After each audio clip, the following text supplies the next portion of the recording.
Cooperative. Now with you today.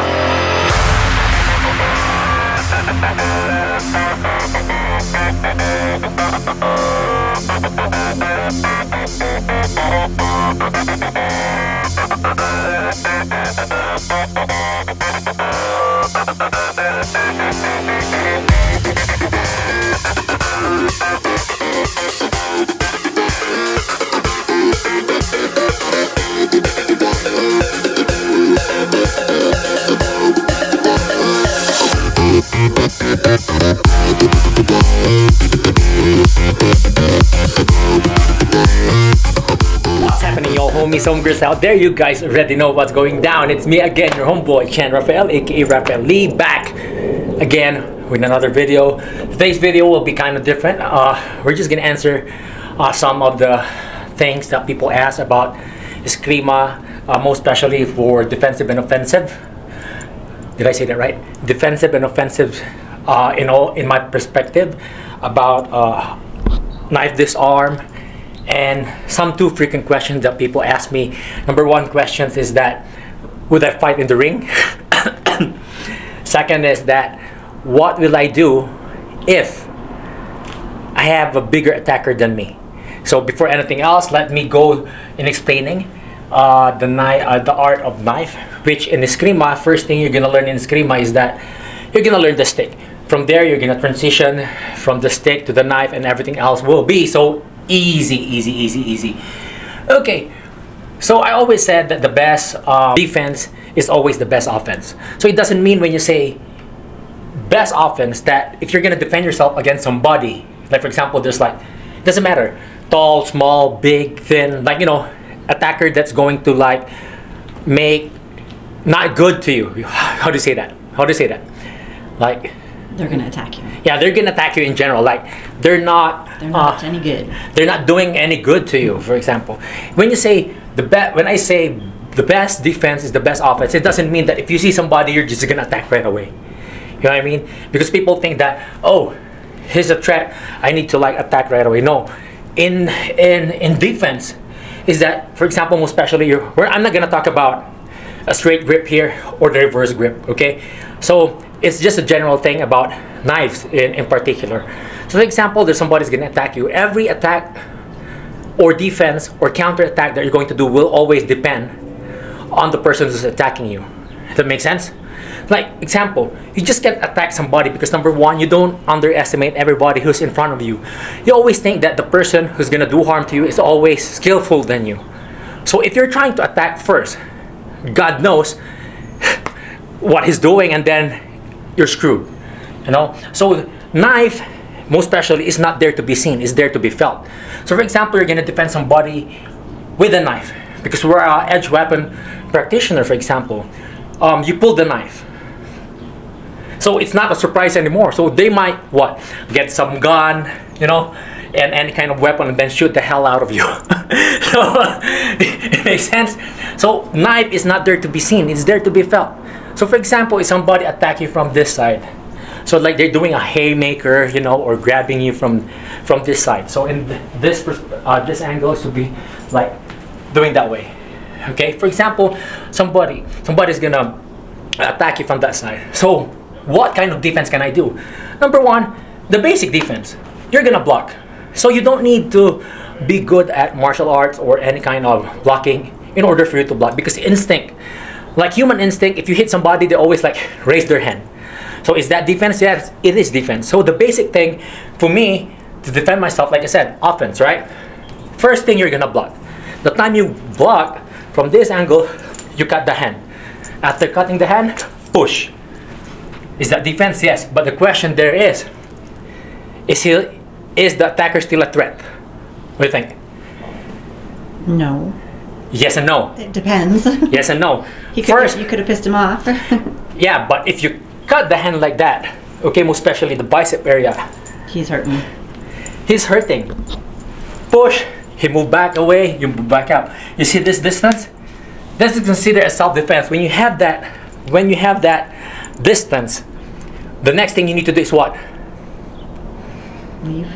Run as far as you can. Because we're not talking about murdering somebody. We're talking about just defense. Because in the court of law, Once you're away from that attacker, they always question you. You could run. So it's like an initial self-defense. Best offense, no? This is your defense right here. The cutting that you did is already an offense. Basically a defense, which is an offense. Where you have that distance, run away. Okay? Now if you see how the movement works, you cut the hand and you're still protecting yourself. You're not doing it like this. Open.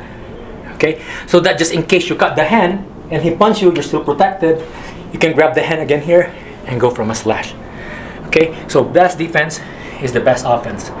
So that's the perspective that I can say about defensive and offensive using a knife. Now let's go to the question that people say disarming. Here's the one of the most mistake that people think. Like every time they're new in the art of Eskrima, most especially in an edge weapon, they always say that their perspective before is that, oh, if you see somebody with a knife, just disarm them. Mistake number one that people don't understand is that most edge weapon, people who train an edge weapon are trained to counter, disarm, whatever possible disarm is out there. If that makes sense. You're not just learning like how to defend yourself, this and that, slashing here, slashing there, stabbing here. It doesn't work that way. The first thing you learn in the art of Eskrima, most especially in knife, is that defending yourself. Defending yourself and countering. Okay? Defending, countering, defending, countering, defending, countering. Second thing you learn in the art is that how to counter disarm, because it will be so stupid for people who train an edge weapon will just give your weapon to the enemy. It doesn't work that way. So in edge weaponry, we are trained to counter, disarm, whatever possible disarm is out there. So if y'all think that disarming a skillful practitioner to the art of edge weapon, then you are mistaken. Because what I can say is that it will be hard. I'm not saying it's not possible, but you can try and see what happens. It's even harder to disarm somebody who doesn't know anything with a knife. How much more if somebody who is skillful with a knife? It will be impossible. You're like just saying that, jab, that if you jab somebody, you can catch the hand. You're like saying catching a blade. No, one thing too is that, for example, let's go to physics, science. Okay, if you see this knife, if you see most demonstration, okay, disarm is possible is because they're winding it. For example, this is the knife. See this? Winding. Or from here, see this one? Winding. In the art of edge weapon, you don't see people winding like this. Everything is like short. See that? Like in front of you. You don't see it like this and like this. It's always short. So that's the first one. Second one is, let's say for example I swing this one. Swing. Okay? Look. If you have a stopwatch, let's try to count it. Okay? In how fast will the knife? I'll be going to my normal speed. Just normal speed. Look at this. 1, 2, normal speed. If you see how fast that is, probably I'm estimating of 0.0, what do you think, 3? 0.03. Now, if somebody's gonna disarm it from that distance, like 2 feet, so this alone is 0.03. So it means in order for you to grab this hand or be in a position of the disarm, you need to be what? Faster than 0.0.3. You should at least be at 0.002. And tell me if it's possible. That's why disarming somebody who is trained in an edge weapon is very impossible. The only thing you need to do if you see somebody who's attacking you with a weapon is freaking run the fuck out of your life. That your life really depends on it, that you really run. That's one of the best defense. Never attempt to disarm anything, even if you know how to disarm a knife, because that shit ain't gonna work. What about your questions? Okay, for the questions. Now, questions, there are 2 questions that's always frequently asked. Number 1 is that, would I fight in the cage? My answer will be yes and no. No, for the reason is because I'm not an MMA fighter. I am not trained to fight in a cage. Okay? Yes, in a sense, if they're going to allow me to use the art that I know against an MMA guy. You know what I mean? So it means if they're going to allow me to bring my katana in there, or at least a machete this big, then probably I would. But who in the freaking right mind would fight somebody with a blade? Just try to think of this. The distance alone is almost like what? 2.5 feet? It's almost 2 feet. It's almost 2 feet. Almost 3. So the only thing I need to do if I'm going to fight, if I'm going to fight in the cage is put this in front. Just right here. So no matter what kick you do, no matter what jab you do, I don't think it will reach me. The only thing I'm gonna do, if you jab, I cut your hand. You kick, I cut your kick. You try to shoot. So it won't be fair. So yes, that will be my answer to that question. Yes and no. Second question is, what will I do if Your opponent is bigger than you. yeah, if I have an attacker like in the street who's bigger than me? Easy. First thing I'm gonna do is freaking run.